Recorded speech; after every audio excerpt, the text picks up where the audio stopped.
মহিলাদের ব্যবহারিক স্বর্ণের কি যাকাত দিতে হয়, আর তা যদি দিতে হয় মূল্য কিভাবে নির্ধারণ করতে হবে, বাজারের ক্রয় মূল্যে নাকি বিক্রয় মূল্যে? মহিলাদের ব্যবহারিক স্বর্ণের যাকাত দিবেন, এটাই বিশুদ্ধতর মত এবং এটাই সতর্কতাপূর্ণ মত।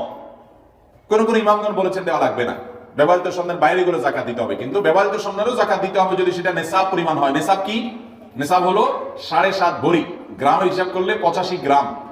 এই পরিমাণ স্বর্ণের যদি মালিক হয় কোনো মহিলা বা এর চেয়ে বেশি, তখন সবটুকুর এর চেয়ে বেশি যেটা হবে সেটা না, সবগুলো যাকাত তাকে দিতে হবে। এখন কথা হলো এটা মূল্য কিভাবে ধরবে? উত্তর হলো এটার বিক্রয় মূল্য ধরবে, ক্রয় মূল্য না। এখন এই স্বর্ণ বাজারে বিক্রি করতে গেলে এটার মধ্যে যে খাত আছে, খাতটা বাদ দিয়ে পিওর যে স্বর্ণ আছে ওইটা মূল্যটা কত বের হবে সেটার যাকাত আপনাকে দিতে হবে 2.5% হারে, বছরে একবার।